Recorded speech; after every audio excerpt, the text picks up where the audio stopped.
Welcome to a very special Nerds and Friends. Spoiler alert. Today we are geeking out over Doctor Strange and the Multiverse of Madness. Doctor Strange Mom. I just noticed that.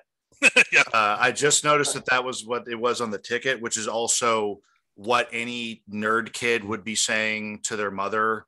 Like, I'm watching Doctor Strange, Mom! Like, Carey getting subtle references 6 months late. Mm-hmm. Oh, yeah. This is just going to be... Well, this is perfect because I got to see the movie for the second time yesterday, and I enjoyed it just as much as the first time. Definitely in my top 5 MCU movies. Oh, yeah. So incredibly good. I loved it. It is such a fun flick. Like, and I don't know about, like, I know what happened with Will, or at least what I texted Will, and what I texted a couple friends actually who were fellow comic book and Sam Raimi fans is I was totally asleep on Multiverse of Madness. I didn't know who directed it. I didn't know who wrote it. I didn't know fucking anything about it. I didn't know who did the music. Turns out it is Sam Raimi wrote it, directed it, and fucking Danny Elfman did the score. Actually, Michael Waldron wrote it, who also was the showrunner for Loki. Even fucking better. Yes. Like, oh, dude, Michael Waldron, like that dude, like as the showrunner, so like lead writer for Loki, did a fantastic job of again, something I really wasn't that sure I was going to enjoy that much, and then I was sucked in. Yes. Okay, so do we want to start with like our reactions, or like a basic plot summary of Doctor Strange and the Multiverse of Madness? First off, I think we all enjoyed the movie. If you haven't seen it yet, go see it. Absolutely. It's worth seeing fresh. Mm-hmm. Yes. Don't watch this if you haven't seen it. I mean, you can. We're desperate for likes and views, but not that. This is go true. See the movie first. It's amazing, and you deserve to see it. Come back, watch it.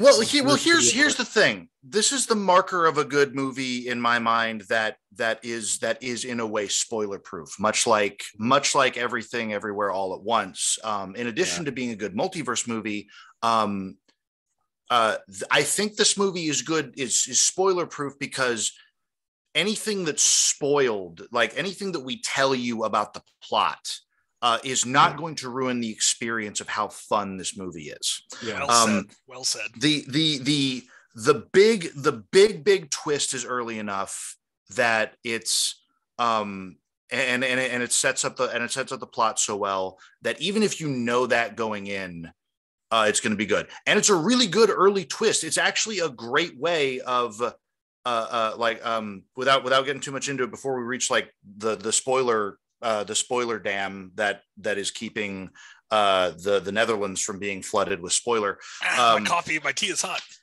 I don't know why I said coffee. It's tea. My coffee tea. My tea bag that I stuck into this espresso because I hate myself. And thus plunged myself into the Multiverse of Madness.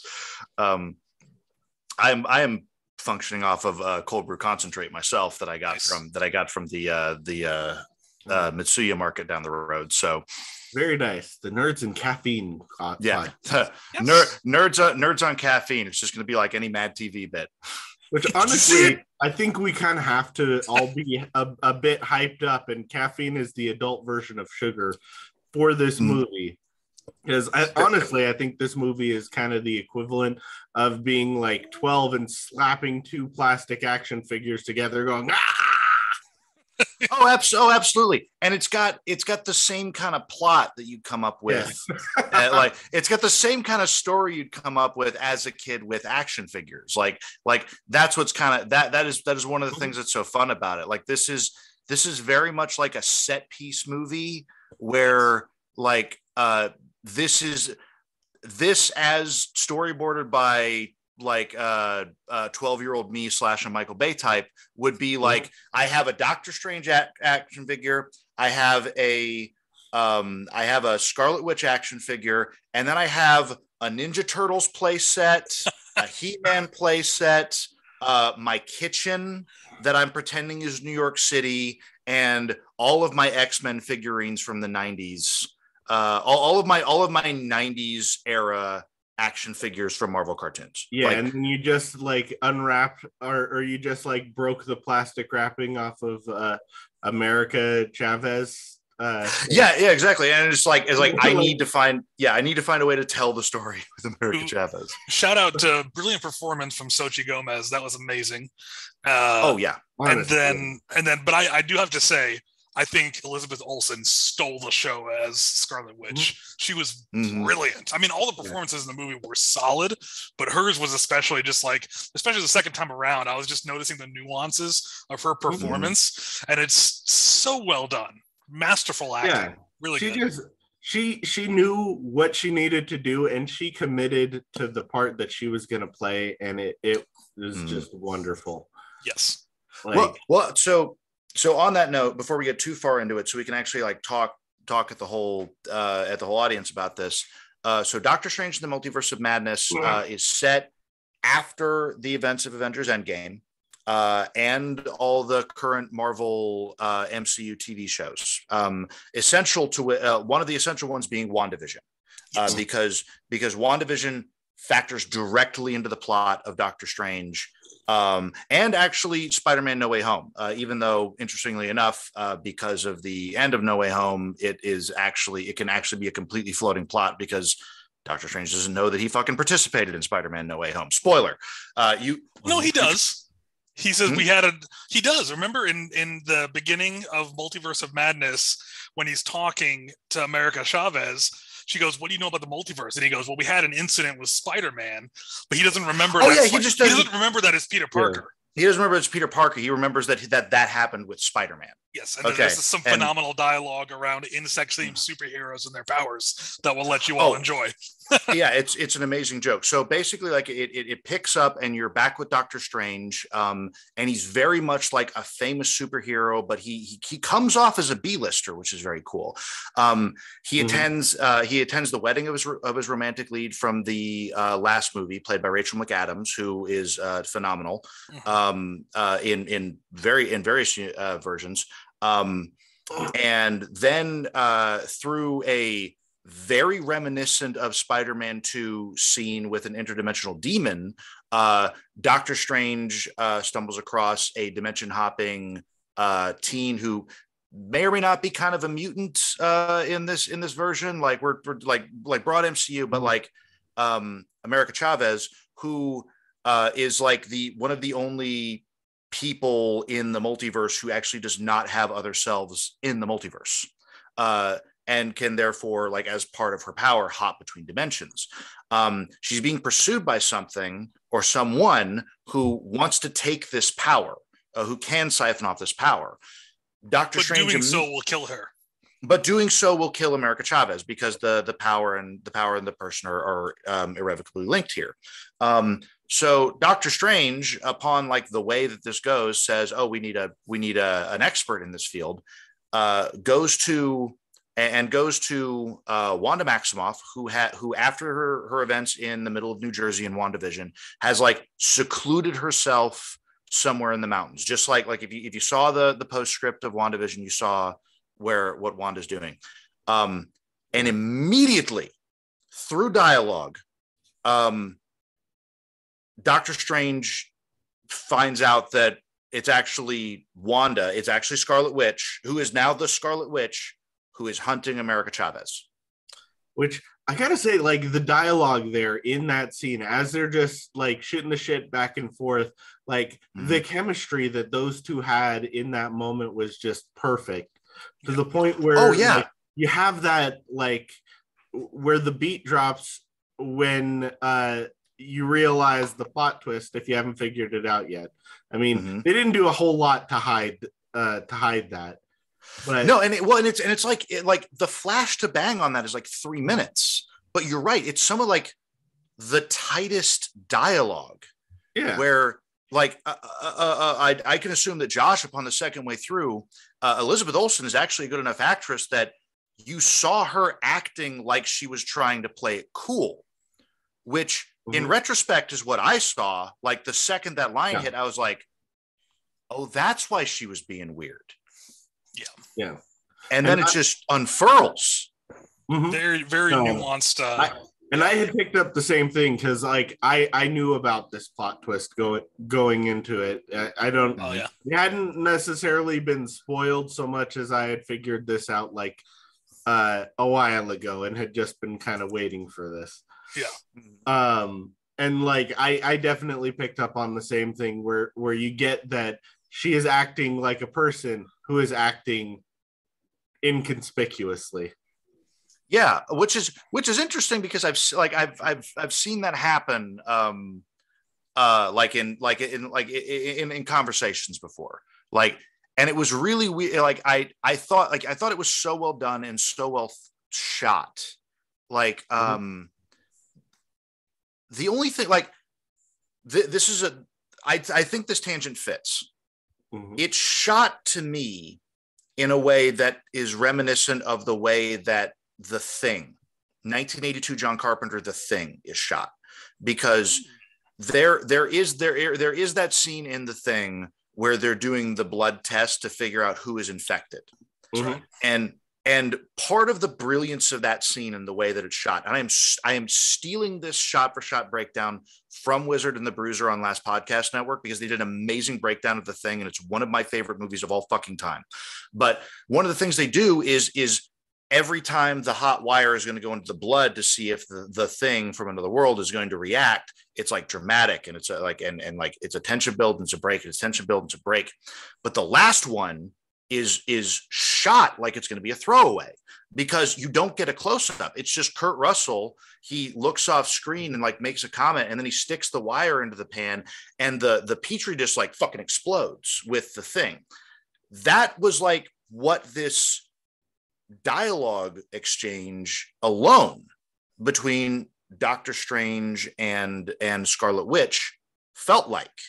And in that way, it felt very comic book in an awesome way, which I think fits the whole tone of this movie.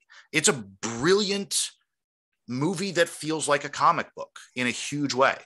Yeah, and off that, the second time I saw it, because I kind of knew what was happening, it's a good enough movie, and the dialogue and the writing is good enough that I was still enthralled the second time.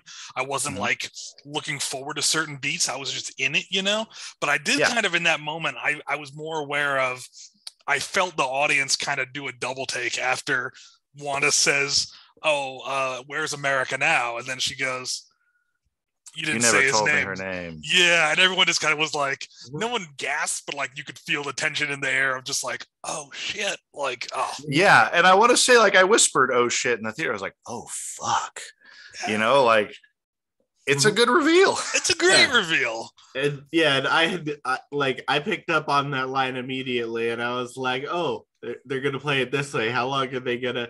And then both characters, like, they haven't, like, both on-screen characters diegetically have been like putting on an act there noticeably as they're talking to each other, and then both of them just kind of stop and then just kind of drop the little act that they're both doing of Doctor Strange trying to act like this, like, well, the Sorcerer Supreme, and Scarlet Witch trying to act like, oh, I'm just a concerned person.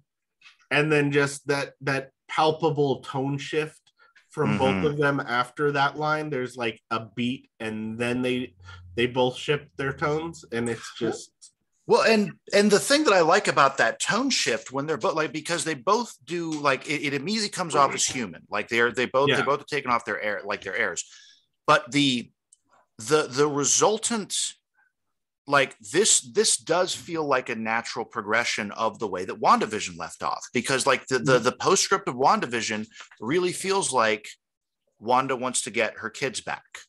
That in the comics and in the movies are literal creations of her, like they're manifestations of her powers in some way. I love that line when he goes, "You created them through magic," and she goes, "Isn't that what all mothers do?" I was like, huh? Yeah, and she like, and that's the thing, like, she is like, and here's the thing, she immediately becomes utterly frightening. Like, she, like, it's like, we have to go to Comertage, and we need to set up like the home base. We need to get Wong back the fuck in here.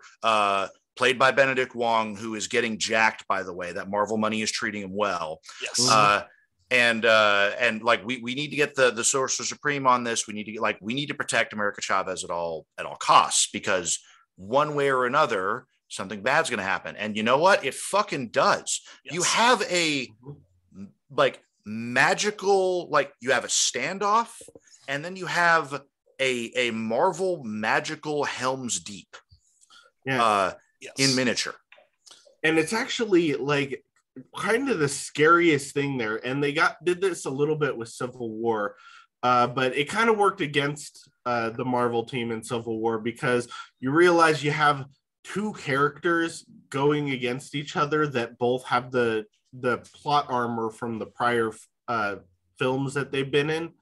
Yeah. And so it's just that much more tension of okay, yeah, we have our hero, and we know he has plot armor because we've been conditioned for the heroes to come out on top.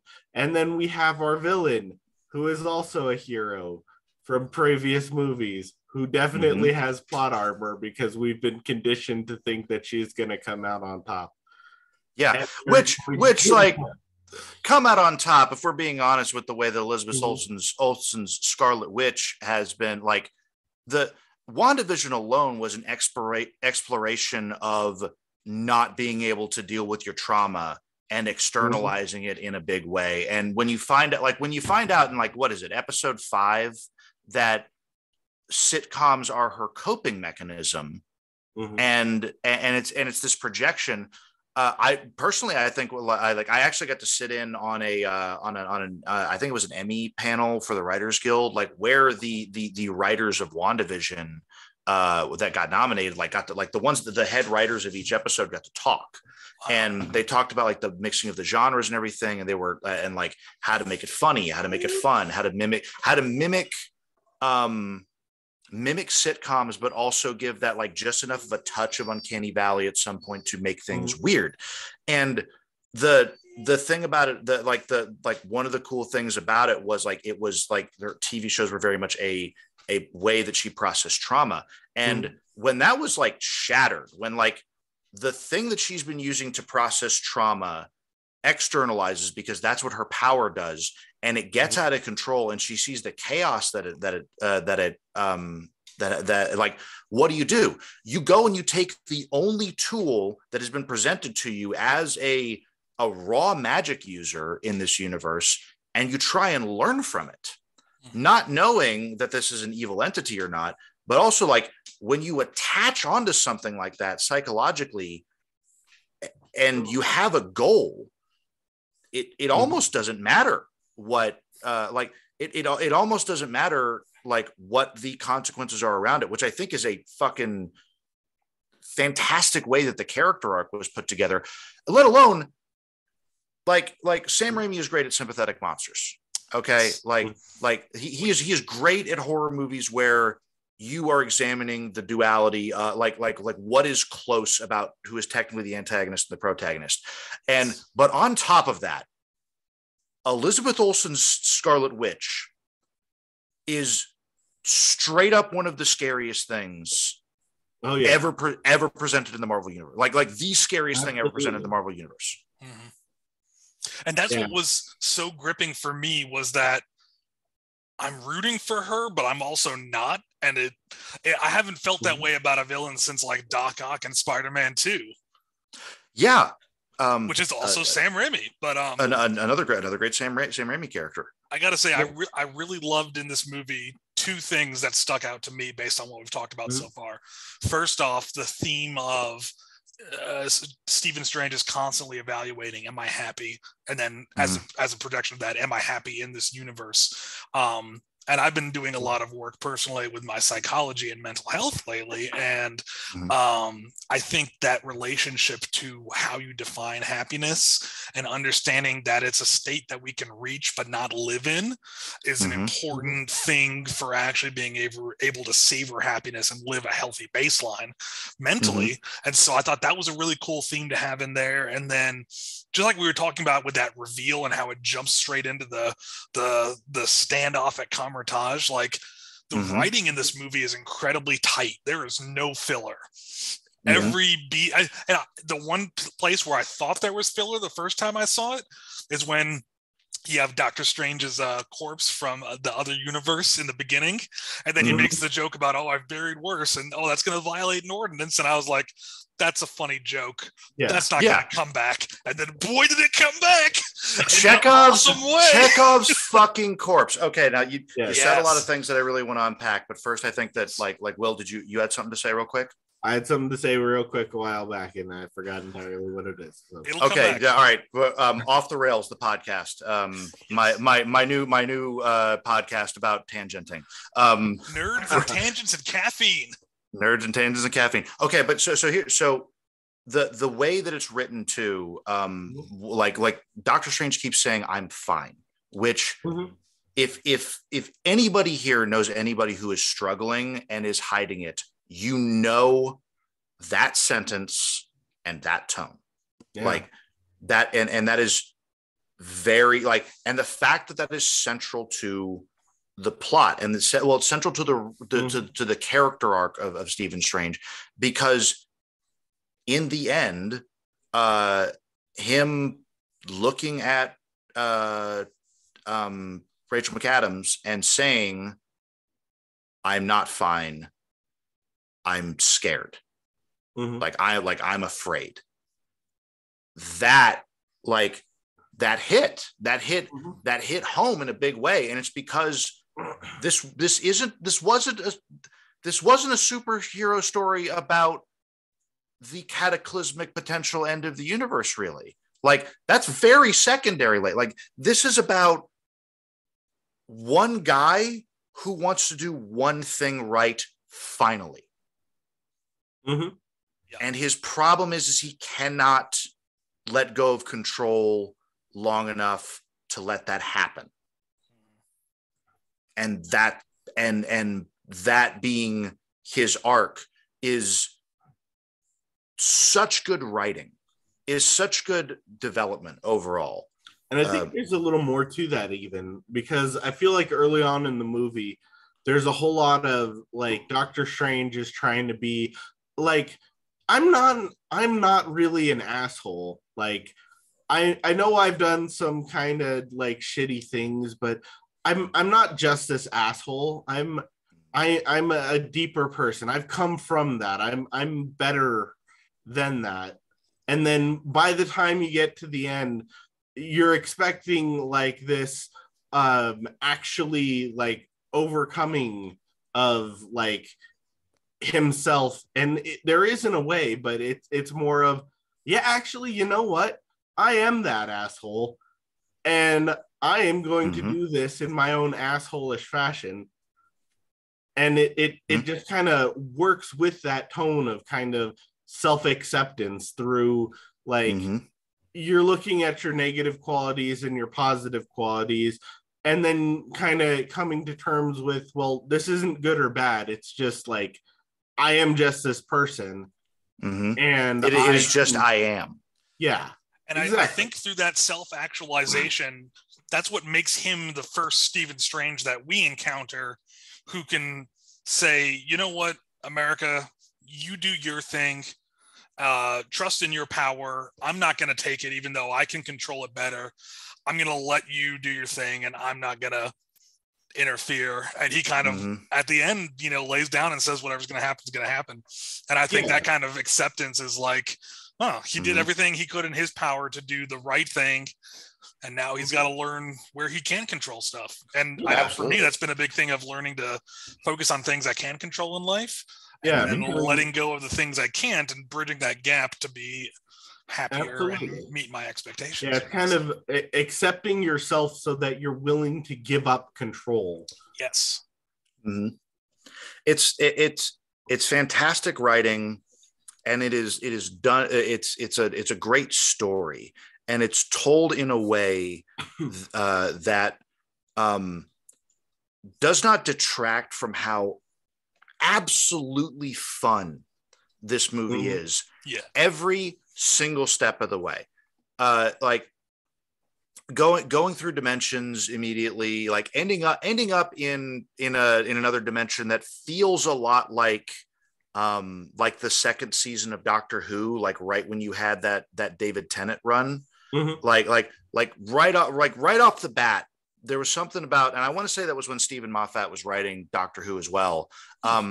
They basically were like, okay, in order to establish how this Doctor is different, we're going to have him visit one of the most one of the things that like punched people in the face so hard from the first season immediately.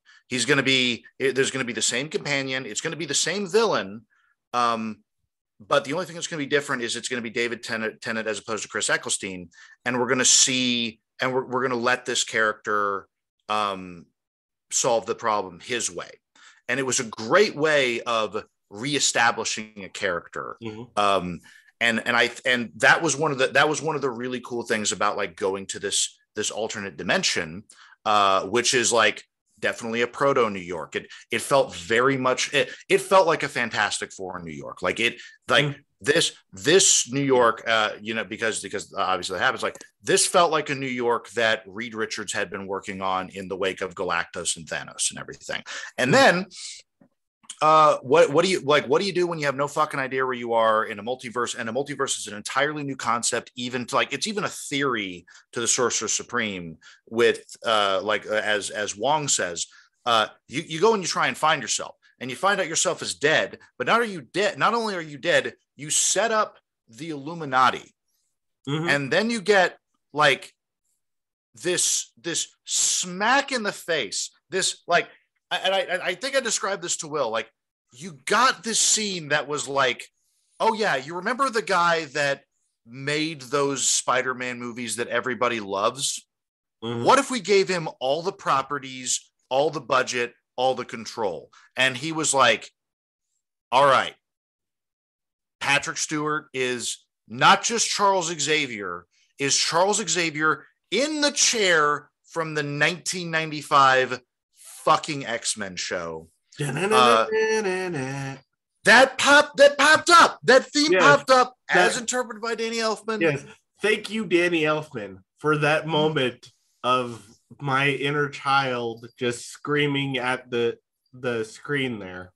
Oh yeah, and all right, quick like side note on that while we're still on Danny Elfman, who murdered this score. Yes. And literally the music was a plot point. Like there is a wizard fight between two Doctor Stranges with music. And that's like fucking 1970s run Doctor Strange shit. Like that was so brilliantly executed. And the fact that that's Danny Elfman just like banging on a keyboard and incorporating that into the score. Like, yeah, it's just absolutely brilliant visually. Like Fantasia can go shut the fuck up, because like this is how you do fucking wizards with music. Dude, and so cool. And that's the thing. And the music kept like that the whole time. It kept the pace. It like when things had to be horrifying, they were. And like I said, we'll go back to the fucking horrifying part, like when the body horror kicks in. But like, well, actually, like we can also bump forward a little bit to the body horror. I love soundtracks. I am a music file as much as I am a cinephile. One of my favorite soundtracks of all time is Mad Max Fury Road. And it's not just because it's one of my favorite movies of all time. It's because that soundtrack is so perfectly paired with that movie to the like down to the second of the visuals. That's what this movie felt like. Like there were scenes of that movie where you could see the film up on the big screen and weirdly jacked Danny Elfman covered in fucking tattoos, like shirtless in front of a full orchestra, just like, and then he just points to the electric guitar for the fucking riff, and you know the riff I'm talking about. I know the one. And like because it's like there's like Steven, they're spirits. You can control them. You're the Sorcerer Supreme. And it's like, like fucking metal riff, his eyes open, and like his eyes open up, and all of a sudden, Doctor Strange, who is inhabiting his own body as a corpse with fantastic practical effects makeup, yes, has a cloak made of the souls of the damned. The souls of the damned. Oh, so cool. Like I damn near stood up in the theater. Yes. Epic. Oh my God. I did stand up in the theater. It was just so good. It was such like it, and it hit it like, oh dude, I love that scene. Yes. Oh, so much. It's just beautiful. Everything about that scene is just perfect. And like Wong's reaction, like you see that you see kind of the wide-eyed Wong looking over off of the mountainside and just seeing this come over, and he's just like, you're kind of expecting a what, like an oh my God or what the fuck. He's just like, fuck yeah, dude. Yeah, it's like, yeah. Wong's just like, that's fucking awesome. Like basically that's it. And the cool thing is like he's looking out over the mountains, and that's one of the cool things about Doctor Strange. He's not a good superhero. He's not fucking dominant. He didn't like have this cloak of the souls of the damned and immediately take off like fucking Superman. Yeah, he like had to get control of it for a second. But like he's determined to do that. And when he just like lands, it's that much more badass because it's very much like I'm making this up as I go along. Yes. And that's like an awesome feeling in the context of this movie. He's so back against the wall and up against something that is so clearly beyond him. That's why it's so compelling. Yeah, they didn't take the easy route writing this movie. They were like, we're gonna make it tough. The whole time you're gonna be like, how the heck are they gonna, why? And then it's like they keep going. And one quick side note I gotta say, the first time that Wong shows up, like I like how he just shows up to fight the creature, like he just comes in. And then when he did the joke about, it's custom to bow, and Stephen Strange goes, I know the protocol, I was like, by the end of the movie, Stephen Strange is going to be the Sorcerer Supreme again. And the movie was like, nope, by the end he's going to be bowing to Wong. And I was like, yes, like that was awesome. Yeah, those amazing on like 5 different levels. It's wonderful. Great little running arc in the movie. I just, especially the second time around, I really appreciated that little drops they laid to like have that little moment. I was like, that's great.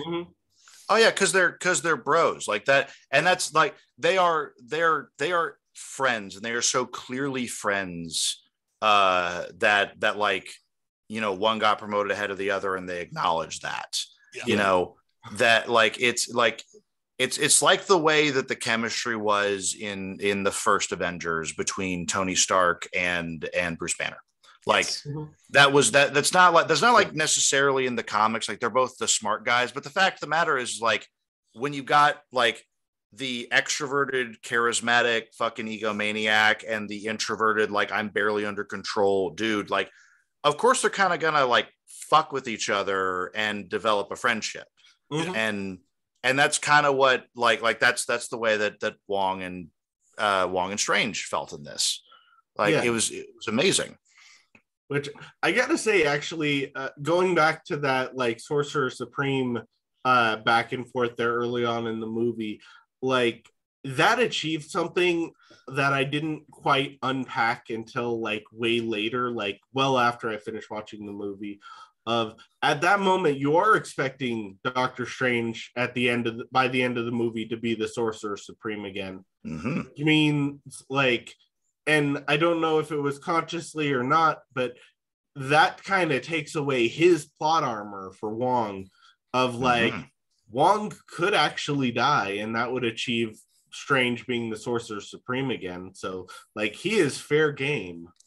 Yeah. And does like there was definitely several tense moments where or at least I was like half expecting, oh man, they're totally gonna kill off Wong. I know. And I was like, I'm gonna be so sad. And then he came out on like with that reveal towards the end where you see that he survived falling off the mountain. I was like, yes. Oh, dude. Well, and that was the thing. Like, there's that thing about character death and tropes in character death where it's like if you don't see it, it didn't happen. And if you did see it, if it's like something where freaking time travel has been established, then they might bring it back. But that was the thing. Like, if you're willing to suspend that long enough for like to go through this movie, like, I think it plays with that. I think Sam Raimi is very conscious. Like, yeah, character deaths aren't going to mean like they're not going to mean anything unless they mean something. Like, unless it's going to be impactful, we're not going to do it.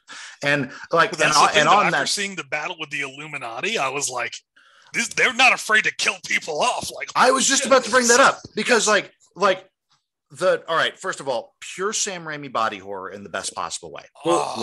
Amazing.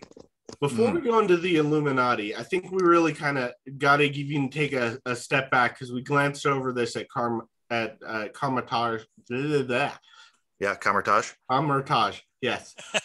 Where, like, sure, that there's the initial fight, and like everyone here is taking Wanda seriously because they all know.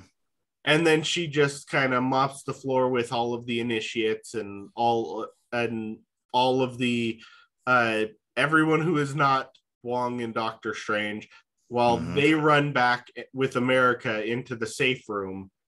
And then the scene with the fucking mirrors where like you're looking at, this is like some like 1600 German witch folklore shit where she's just reaching through and grabbing at them.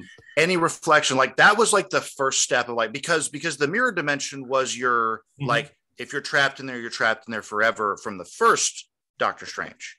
Like that was the, we can't fuck around with this dimension in that first one. And they didn't overly rely on that at all. Like because Wanda immediately shattered it. She was too powerful. And that alone, just like you said, in this very folkloric way, she was fucking frightening because all of a sudden there was literally nowhere that was safe. And anything with a reflection and she's coming through, it's like, oh shit. Anything with the reflection, she's coming through. She'd already wrecked everything. And the only reason they got away was because America's fucking power activated again and dropped them through a fucking amazing dimension hopping sequence. Yes. Like that was quite fun to watch. The second time I was like hyper fixating on details. I was like, let me see what I'm missing with it. That was great. Yeah, that was just beautifully weird how they went through that, like the different dimensions. Like they didn't pull punches there. They had like the weird comic book, the paint splatter dimension. You had all kinds of different, like, not just like realities, but these absolutely fantastical things just flowing across the screen to illustrate that just kind of everything goes. Yes. The vastness of the multiverse. And there was one, I saw this online that and I saw it the second time I noticed, there's one where there's a blimp with a Hydra flag on it flying in the background. It's very quick, but I saw it the second time. I was like, oh shit, a Hydra world. Yeah. That, see, and that I think was kind of one of the cool things about this was Sam Raimi did such a good job of like, there's a multiverse movie could have gone really bad in a couple different ways. You could have been way too broad and gone to way too many different dimensions, and then you're really like you're watering it down too much. Like you have, but like he stayed really focused on the story by like you hint at or you see other realities briefly, you see flashbacks of other realities, but like we're gonna be in there is the main MCU, there is this insane mashup futuristic one with the Inhumans and the Fantastic Four and the X-Men, and then there's like the what could happen if these dimensions keep colliding, which in and of itself is just a pretty small set piece, but it's done so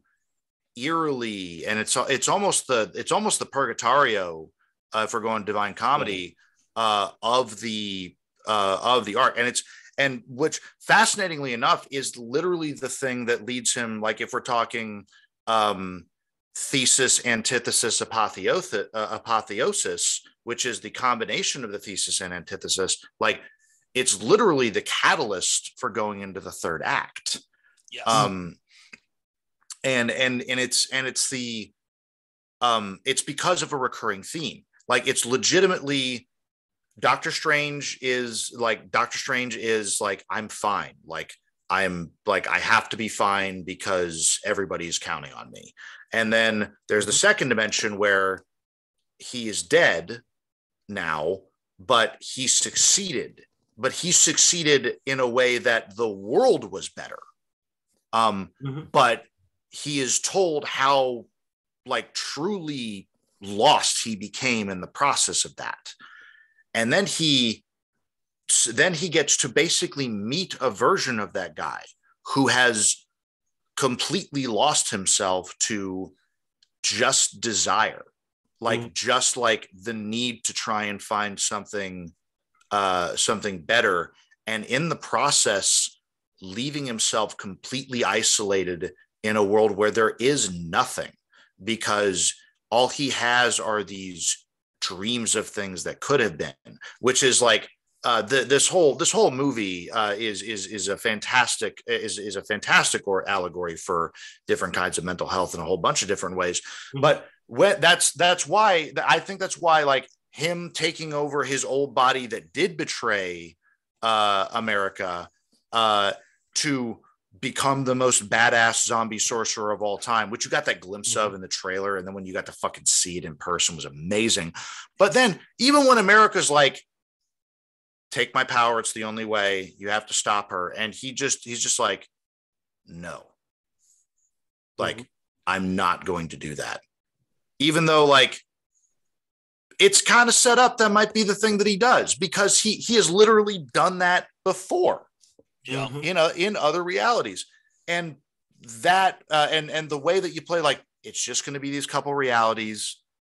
You already know what the real fucking world looks like. We're not going to spend a whole lot of time there. Here's a couple other dimensions, and they're done just enough to like, here's the plot point that happens here.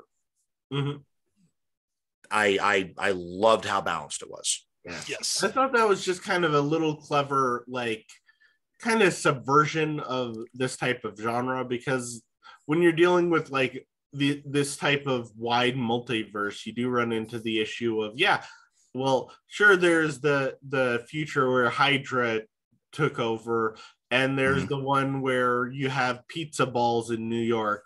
But then what about sold by Bruce Campbell, obviously. Pizza Papa gets paid. But yeah, what about the one where there's no gravity and particles don't stick together? How do you make sure you don't end up in that? And then having that as the actual plot point of, oh, she is controlling this, actually. She just doesn't realize it.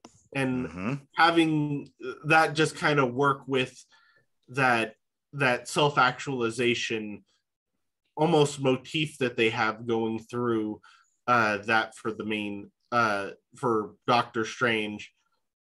Just ended up working so well there. I'd like to, like, we spent a lot of time talking about Doctor Strange and Benedict Cumberbatch's portrayal, the way he's written, because, like, obviously he's the main character, but we'd be very remiss if we didn't acknowledge how like the brilliance that is freaking Scarlet Witch in a big way. And again, we talked about Elizabeth Olsen's performance being brilliant. We talked about her setup being brilliant. You feel for her. You have the motivation, very much in that Dr. Octopus Spider-Man 2, where it's like, I see exactly where you're coming from, and I agree with this. But you're terrifying, and you have to stop. Terrifying in a way that you don't see a villain be terrifying in a superhero film. Like, because Doctor Strange, with access to all this magic, like, and that's kind of the cool thing about having a plot that's based around magic. You can break any fucking rule you want. You can do whatever the fuck you want. All you have to do is set up like what a power level is between people. And the fact that Wanda Maximoff is like, I am not a monster the whole movie. She is clearly completely divorced herself from anything that she has to do to get to her goals. She is literally torturing people while saying she's not a monster. Like, in the air behind her, she's gonna fucking pop people. When they just have to run, like, even when Doctor Strange, like, he's got the handcuffs off and he can technically use magic again, when they just have to run because they just saw Wanda, Earth's mightiest heroes. Through. Oh man. Yes. And like the stakes. Yeah. Hard stakes. The Illuminati fight just I got goosebumps. Mm-hmm. Amazing. Dude, and that was head sticking stuff. They pulled 0 punches. Yeah. No, the whole time I was watching it the first time, I was just like, and the second time I was like, yeah. Like I was expecting kind of a slow build to this. Like they're gonna start off and then kind of build up to them being like way overmatched. But then with Black Bolt there, just right off the bat, like just right off the bat, you guys have no idea like how overmatched you. Which was this great callback to anybody who knows the Inhumans from the comic books, because like if you know the Inhumans from the comic books, you know that Black Bolt is the last person on Earth you want to fuck with. Like he can level a mountain with a whisper. Like he is insane. Like he is insanely powerful, and you get a glimpse of that, but also like that, like he blows his own fucking head off essentially, like for just with his own voice, because Wanda just like closes his mouth and he freaks out. He panics. Like he panics in a way. He panics in a very visceral way, and that's what kills him. We're going to send Josh Krasinski through essentially an invisible paper shredder, and you're going to see his head pop. Like it was hilarious and terrifying at the same moment.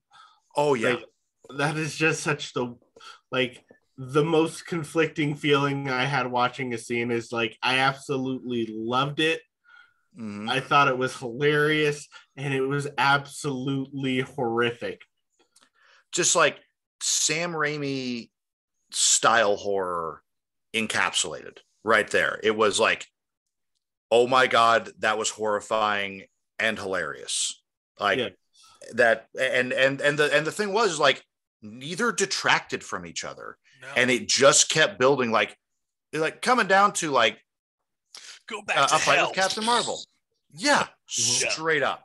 Like it was nuts. And for a movie with such fantastical powers that the heroes have, I mean, it had a lot of special effects, don't get me wrong, but I feel like they used more practical effects than they had to in a great way, to the movie's credit. Where they could, they used practical effects, and I really respected that. That was really cool. Oh yeah, and that's why you get somebody like Sam Raimi in charge of this. Like it's like because like practical effects in horror hold up. Another example, I recently rewatched all of the Nightmare on Elm Streets, at least the ones that I could stomach. There's a couple of them that I skipped, but get up to like Nightmare on Elm Street 3, Dream Warriors. It's all practical effects and makeup. It's very good. It's the 80s. Yeah, that's what you got. They didn't have CG. And then I watched the 2012 reboot, or 2011 or whatever the fuck it was, 2010. And you could very starkly see, like when they did a practical effects scare with Freddy, it was good because they knew how to shoot it, and it looked real, and it made a dream feel tangible. But they used CG in a couple of scenes that they absolutely did not have to use it in, and it looks fucking awful. Yeah. Like period.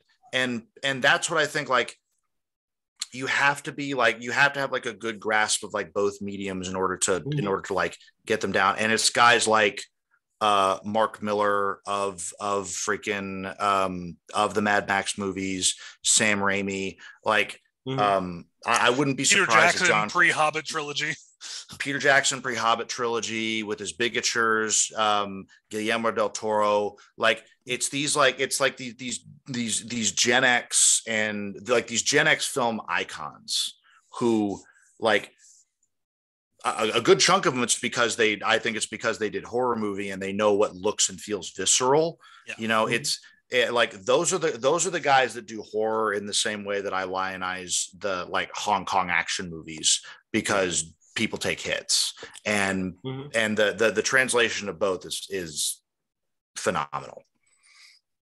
Yeah, I agree completely. I'd say as a button, unless you guys have anything else, everybody go fucking watch this movie. Yes. Not that Marvel needs the Nerds with Friends bump, but But go if you were on the fence and we're like, I'll wait till it comes out on streaming, like go see it in theaters if you can. Regardless, you're gonna enjoy it. No, it's absolutely worth seeing on the biggest screen that you can with the best sound system. Yes, because that soundtrack is banging. Like as good as the effects are, the fight choreography, the scene to scene shots, like the actual filmography, the music is just so fucking good. It's it really is what takes us to like one of the best movies in the Marvel universe right now. Yeah, and it's like this is a really good big screen flick in the same way that like a good fun blockbuster horror movie, like a summer blockbuster horror movie should be. And that's a ringing endorsement from me. It's like you have Thor Ragnarok, which was hilarious but heartfelt, and then you have Black Panther, which was just epic and nuanced, and then you have this movie, which is just like terrifying and compelling, and then you have Avengers Infinity War, which in my opinion was the best of the Infinity Wars, because it's just I won't go on a tangent about why that movie's awesome, but it's just a solid build towards everyone losing, and those are like my top 4 MCU movies right there, because they're just epic in their own really unique ways, and they let the director take things that have already been established and make them amazing, you know? Oh yeah. And like on that note, like this, like after Endgame came out, like I was like, all right, cool. Like I'm still a Marvel fan. I don't need to go hunt it down the same way that I used to, because this is like when the comics boom happened and you had like 4 different Spider-Man titles. Like I don't need to hunt it. If it's there, I'm going to watch it. I'm pretty sure it's going to be consistently fun. Yes. Like that's kind of the vibe I was at. But like this was a movie that made me legitimately excited to watch a Marvel movie again in a big way. Like I sought this out, and it made me like, not that I wasn't already excited for Thor: Love and Thunder, but like it made me really excited for Thor: Love and Thunder. Dude, I completely agree, because I had that same reservation after Endgame. I was like, cool, that was great. Where can we go from here? Because I feel like you did something that's never been seen in cinema before. You've had this continuity, connected universe, and this great build up to an epic showdown. And then the Avengers win. And I'm like, what? Where? Yeah. You know? Like, what else is there? Like, we've already built up to that, like, that greatest peak.